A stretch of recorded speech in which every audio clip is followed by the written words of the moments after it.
Hi all welcome back to our session. இப்போது நமக்கு prelims அப்படின்னு சொன்னோம் அப்படின்னா ஓரளவுக்கு என்ன பண்ணுவாங்க அப்படின்னா பசங்க இங்கிலீஷில் வந்து மார்க்கை ஸ்கோர் பண்ணுறதுக்கு சான்ஸ் இருக்குது. But when it comes to mains ஆட்டோமேட்டிக்காக என்ன நினைக்கிறாங்க அப்படின்னா மெயின்ஸ் இங்கிலீஷ் ரொம்ப டஃப்பாக இருக்கும், என்னால் சால்வ் பண்ண முடியல. ப்ரிலிம்ஸ் இங்கிலீஷ் ஓகே, ஆனால் மெயின்ஸ் இங்கிலீஷ் டஃப்பாக இருக்குது அப்படின்னு சொல்லி பேசிக்கிறாங்க. ஸோ அப்படி இருக்கிறப்போ என்ன கேட்டிங்க அப்படின்னா இங்கிலீஷில் மெயின்ஸ் லெவல் ஆஃப் கொஸ்டின்ஸ் தான் நமக்கு ஈஸியாக இருக்கும். ஏன் அப்படின்னா ஒரு சில கொஸ்டின் நமக்கு 2 மார்க்ஸ் கிடைக்கும். நம்ம என்ன பண்ணால் போதும், தேடி கொஸ்டின்ஸ் அட்டன் பண்ணால் போதும், ஓரளவுக்கு என்ன பண்ணிடலாம் அப்படின்னா மார்க்கை நம்ம ஸ்கோர் பண்ணிடலாம். மெயின்ஸில் ப்ரிலிம்ஸில் இருக்கக்கூடிய அதே லெவல் ஆஃப் ஆர்சி தான் மெயின்ஸ்லேயும் அட்டன் பண்ண போகிறீங்க. எனக்கு அடிஷ்னலாக ஒரு 2 பேராகிராஃபை கொடுத்துருப்பாங்க. அதே மாதிரி தான் ஃபில்லர்ஸ் வந்து எனக்கு வெக்காப்ஸை வந்து இங்கே என்ஹான்ஸ் பண்ணி கொடுத்துருக்கிற மாதிரி இருக்கும். கிளாஸ் டெஸ்ட் அப்படிங்கிறப்பவுமே எனக்கு வெக்காப்ஸை என்ரிச் பண்ணுற மாதிரியான கொஸ்டின்ஸ் இருக்கும்.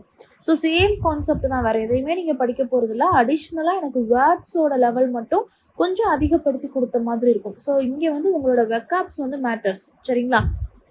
இதில் என்ன ஸ்ட்ராட்டஜிஸ் எல்லாம் இருக்குது so that you can feel mains will be okay, mains will be easy அப்படின்னு சொல்லி நீங்கள் உங்களை நம்ப வைக்கிறதுக்கு என்னென்ன விஷயங்கள்லாம் இருக்குது அப்படின்னு சொல்லி பார்க்கலாமா? இப்போது ப்ரிலிம்ஸில் வந்து பார்த்தோம் அப்படின்னா நமக்கு ஸ்பீடு தான் முக்கியம். ப்ரிலிம்ஸில் வந்து பார்த்தோன்னா ரொம்ப ஸ்பீடாக போடணும் அப்படிங்கிற மாதிரியே நம்ம ஓடுவோம்.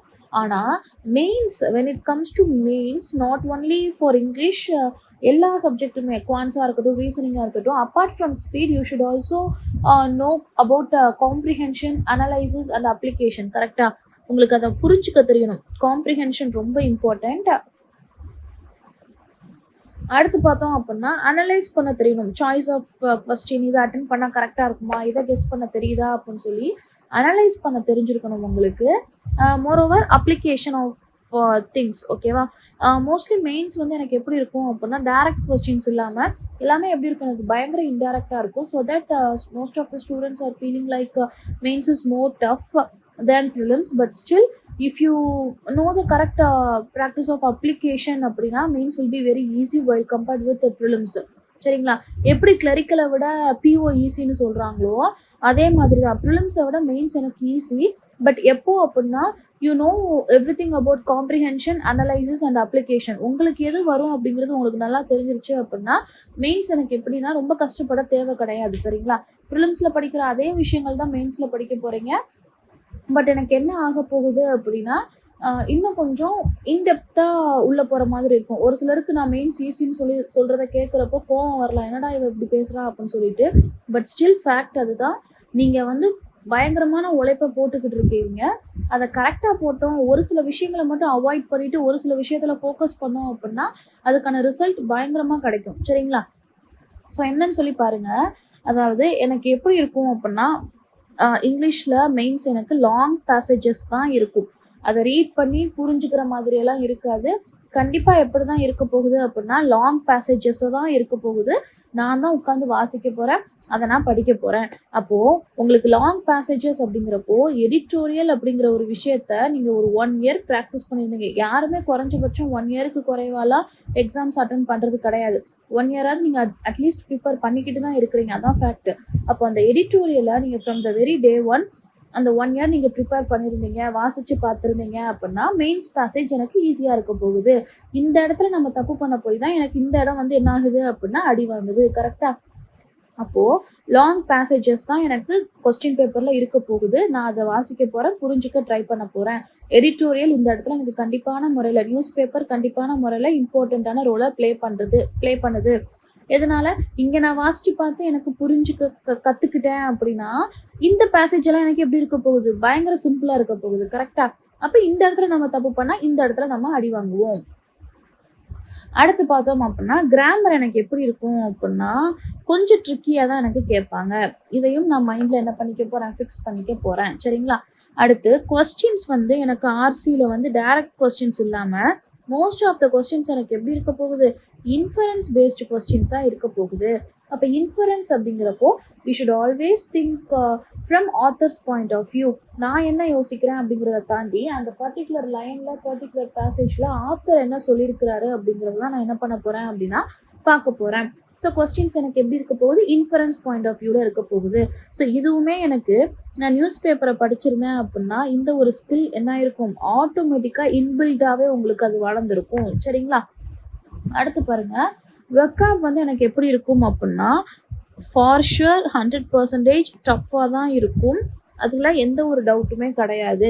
இதுவும் எனக்கு எங்கே யூஸ் ஆகும் அப்படின்னா, எங்கேருந்து நீங்கள் லேர்ன் பண்ணியிருந்திருக்கலாம் அப்படின்னா, 1 வருஷம் நியூஸ் பேப்பர் படிச்சிருந்திருப்பீங்க. அதில் தெரிஞ்சுக்காத வார்த்தையை புதுசாக நீங்கள் ஒன்றும் கற்றுக்க போகிறது கிடையாது. So again newspaper is going to play a very important role here. சரிங்களா?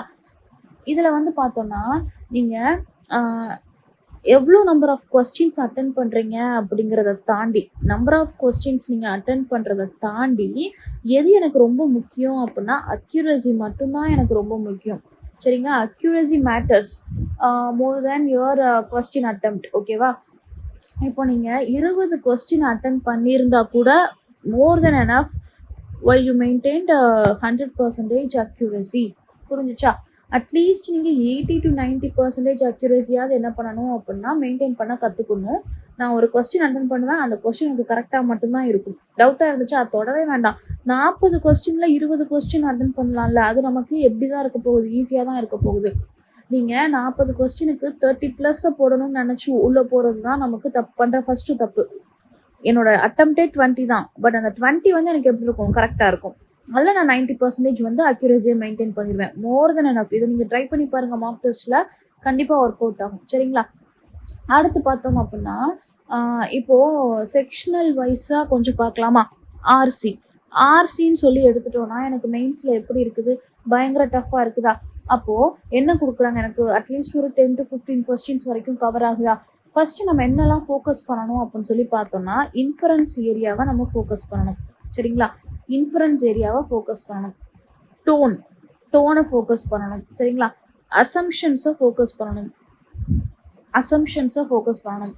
அடுத்து பார்த்தோம்னா, எந்த மாதிரியான ஆர்கியூமெண்ட்ஸ் எல்லாம் இருக்குது? சரிங்களா? ஆர்கியூமெண்ட்ஸ் அப்படிங்கிறப்போ போத் கைண்ட் ஆஃப் ஆர்கியூமெண்ட்ஸை யூஸ் பண்ணியிருப்பாங்க. Strengthening argument, weakening argument, facts, opinions, இது எல்லாமே என்ன செய்யணும் அப்படின்னா அந்த பேசேஜில் நீங்கள் செக் பண்ணுற மாதிரி இருக்கும். என்ன ஸ்ட்ராட்டஜி அப்படின்னா, ஒவ்வொரு பேராகிராஃப்லையுமே நீங்கள் என்ன பண்ணுங்கன்னா, ஃபஸ்ட் அண்ட் லாஸ்ட் லைன்ஸை வந்து ரீட் பண்ணி பாருங்கள். சரிங்களா? ஃபஸ்ட் அண்ட் லாஸ்ட் லைனை வந்து ரீட் பண்ணி பாருங்கள். அப்படி ரீட் பண்ணி பார்க்குறது மூலமாக நீங்கள் என்ன பண்ணிக்கலாம்னா, குயிக்காக அந்த கான்டெக்ஸ்ட்டை வந்து புரிஞ்சுக்கலாம். அதுக்கடுத்து பார்த்தோன்னா, skimming is very very very very important to save your time. சரிங்களா? ஆனால் கொஸ்டின்ஸை ஃபஸ்ட்டு ரீட் பண்ணிவிட்டு, ஃபஸ்ட் அண்ட் ஃபார்மோஸ்ட் ட்ரிக் என்னென்னா, லைக் இன் ப்ரிலிம்ஸ் நீங்கள் என்ன பண்ணணும்னா கொஸ்டின்ஸை ஃபோக்கஸ் பண்ணணும். கொஸ்டின்ஸில் என்ன கேட்டிருக்காங்கன்றதை வச்சு தான் என்ன செய்யணும் அப்படின்னா ஸ்கிம்மிங்கை வந்து நீங்கள் யூஸ் பண்ணணும். சரிங்களா? அடுத்து பார்த்தோம் அப்படின்னா, இதில் ப்ராக்டிஸே முக்கியமான ப்ராக்டிஸ் வந்து உங்களுக்கு சோர்ஸ் என்ன அப்படின்னு சொல்லி பார்த்தோன்னா, ஹிந்து பேப்பர் மட்டும்தான். None other than Hindu. You cannot practice RC or English. ஓகேவா? If you want to do good in English அப்படின்னா definitely for sure you should practice Hindu newspaper daily so that you can see the drastic difference. அடுத்து பார்த்தோன்னா, class test and fillers எனக்கு ரெண்டுமே என்ன தான் same தானே. So class test and fillers அப்படின்னு சொல்லி வர்றப்போ ஃபுல் அண்ட் ஃபுல்லாக என்ன அப்படின்னா, it is a context based and vocab பேஸ்டாக தான் எனக்கு இருக்கும். சரிங்களா? ஒன்று எனக்கு கான்டெக்ஸ்ட் பேஸ்டாக இருக்கும், வெக்காப் பேஸ்டாக இருக்கும். ரெண்டுக்குமே எனக்கு எது தான் யூஸ்ஃபுல்லாக இருக்க போகுது அப்படின்னா, ரீடிங் ஸ்கில்ஸ் தான் யூஸ்ஃபுல்லாக இருக்க போகுது. கிராமர் க்ளூஸை யூஸ் பண்ணிக்கோங்க. அதே மாதிரி ஃபஸ்ட்டு வாசித்து பார்த்த உடனே அந்த இடத்துல எனக்கு பாசிட்டிவ் டோனா நெகட்டிவ் டோனா அதுக்கேற்ற மாதிரி ஆப்ஷனை எலிமினேட் பண்ணிட்டோம் அப்படின்னா இன்னும் கொஞ்சம் ஈஸியாக இருக்கும். டெய்லி நீங்கள் வெக்காப்ஸ் லேர்ன் பண்ணீங்க அப்படின்னா இன்னும் கொஞ்சம் உங்களுக்கு அது அடிஷ்னல் பாயிண்ட். சரிங்களா? அடுத்து பார்த்தோம் அப்படின்னா, error spotting and sentence improvement. இந்த கான்செப்டை பொறுத்தவரை நமக்கு என்ன அப்படின்னா, நமக்கு அட்வான்ஸ்டு கிராமர் வந்து மெயின்ஸில் கேட்பாங்க. And parallelism is very important, conditional clause very important, modifiers is very important. இதில் பார்த்தோன்னா கிராமர் ரூல்ஸ் நம்ம கிளாஸில் பார்த்துருப்போம். அடுத்து பார்த்தோன்னா இஃப் கிளாஸ், கண்டிஷனல் கிளாஸ் நம்ம என்ன பண்ணியாச்சு ஆல்ரெடி பார்த்தாச்சு. அண்டு பேரலிசம் அப்படிங்கிறப்போ அதையும் என்ன பண்ணியாச்சு நம்ம கிளாஸில் ஒர்க் அவுட் பண்ணி பார்த்துருக்கோம். ஸோ இந்த கான்செப்ட்ஸ் எல்லாமே நம்ம தெளிவாக பார்த்துக்கிட்டோம் அப்படின்னா என்ன பண்ணிக்கலாம் அப்படின்னா, ஓரளவுக்கு இந்த இடத்துல கொஸ்டின்ஸை அட்டென்ட் பண்ணலாம். அண்ட் சப்ஜெக்ட் வெர்ப் அக்ரிமெண்ட் வந்து எனக்கு ரொம்ப ரொம்ப இம்பார்ட்டண்ட், டென்ஸ் எனக்கு ரொம்ப இம்பார்ட்டண்ட். சரிங்களா? ஸோ இந்த மாதிரி ஒரு சில பேசிக்கான விஷயங்களை நல்லா கற்றுட்டு போனாலே என்ன பண்ணிடலான்னா, ஒரு சில ஃபார் எக்ஸாம்பிள் 5 கொஸ்டின்ஸில் 2 கொஸ்டின்ஸோ 3 கொஸ்டின்ஸோ என்ன பண்ணலாம், அக்யூரஸியை மெயின்டைன் பண்ணி நம்ம மெயின்டைன் பண்ண ட்ரை பண்ணிக்கலாம். ஓகேவா? ஸோ 5ல் ஒரு 3 கொஸ்டின் கரெக்டாக போடுறோம் அப்படின்னா மெயின்ஸில் போதுமானது. ஓகேவா? பேரா ஜம்பிள்ஸ் அப்படின்னு சொல்லி வர்றப்ப டேம் ஷுர் டஃப்பாக தான் இருக்கும் எனக்கு. ஸோ என்ன பண்ணால் போதும் அப்படின்னா, எனக்கு ஓப்பனிங் ஸ்டேட்மெண்ட் அண்ட் க்ளோசிங் ஸ்டேட்மெண்ட்டை கண்டுபிடிச்சாலே போதுமானது. அடுத்து என்ன பண்ணணும் அப்படின்னா, ஃபர்ஸ்ட் எது லேட்டர், ஹவவர், தேர்ஃபோர் அப்படின்னு சொல்லி அதாவது குரோனாலஜிக்கல் மார்க்கர்ஸ் வந்து எனக்கு கொடுத்துருக்குறாங்க. ஓகேவா? குரோனாலஜிக்கல் ஹிண்ட்டை வந்து எனக்கு கொடுத்துருந்தாங்க. For example however, despite, later அப்படின்னு சொல்லி எனக்கு ஒரு சில குரோனாலஜிக்கல் வேர்ட்ஸை கொடுத்துருந்தாங்கன்னா அதை வச்சு என்ன பண்ணலாம், நீங்கள் பேர்ஸ் கண்டுபிடிக்க ட்ரை பண்ணலாம். அடுத்து பார்த்தோம் அப்படின்னா ப்ராக்டிஸ் பண்ணுறது மூலமாக இந்த டாப்பிக்கே நம்ம என்ன பண்ணிக்கலாம், அக்யூரஸியை மெயின்டைன் பண்ண முடியாட்டி கூட, ஐ மீன் ஃபுல் கொஸ்டின்ஸ் அட்டன் பண்ண முடியாட்டி கூட ஓப்பனிங் ஸ்டேட்மெண்ட் அண்ட் க்ளோசிங் ஸ்டேட்மெண்ட்டை கண்டுபிடிச்சிட்டு நடுவில் இருக்கக்கூடிய 2-3 பேரை கண்டுபிடிச்சா என்ன பண்ணிடலாம், இந்த ஒரு சீக்வென்ஸை நீங்கள் போட்டுடலாம். சரிங்களா? இதை தாண்டி பார்த்தோம் அப்படின்னா வெக்காப்ஸ் இஸ் வெரி இம்பார்ட்டண்ட். வெக்காப் அப்படிங்கிறப்போ டெய்லி நீங்கள் நியூஸ் பேப்பரில் இருக்கக்கூடிய விஷயங்களை ஃபாலோ பண்ணாலே இட்ஸ் மோர் தென் எனஃப். சரிங்களா? உங்களோட டார்கெட் எப்பயுமே என்ன இருக்கணும், நான் ஒரு 18 ஒரு 25 கொஸ்டின் தான் நான் அட்டன் பண்ண போகிறேன், இதில் நான் அக்யூரஸியை வந்து 80 to 90% மெயின்டைன் பண்ண போகிறேன், மோர் தென் எனஃப். இதுவே எனக்கு என்ன அப்படின்னா பயங்கரமாக போதும். நீங்கள் அதிகமாக ஒரு 30 கொஸ்டின் அட்டன் பண்ணி அதில் 10 தப்பு அப்படின்னு சொல்கிறதுக்கு எப்படி இருக்குது, இல்லை நான் 20 கொஸ்டின் தான் அட்டன் பண்ணேன், சரிங்களா, 20 கொஸ்டின் தான் அட்டன் பண்ணியிருக்கேன், அதில் ஒரே ஒரு கொஸ்டின் மட்டும் தப்பாயிருச்சு, டிராஸ்டிக்காக எனக்கு மார்க் வந்து சேஞ்ச் ஆகும். சரிங்களா? ஸோ இதை மட்டும் பார்த்தாலே போதுமானது. ஓரளவுக்கு என்ன பண்ணலாம் அப்படின்னா நல்லாவே மெயின்ஸில் மார்க் ஸ்கோர் பண்ணலாம். டெய்லி ப்ராக்டிஸ் மட்டும்தான். ஸோ டெய்லி நம்ம கரெக்டாக ப்ராக்டிஸ் பண்ணோம், அட்லீஸ்ட் ஒரு 30 minutes நம்ம இங்கிலீஷ்க்கு ஸ்பெண்ட் பண்ணுறோம் அப்படின்னா இஸ் மோர் தென் எனஃப். ஓகேவா? So hope the session is useful and thank you for வாட்சிங்.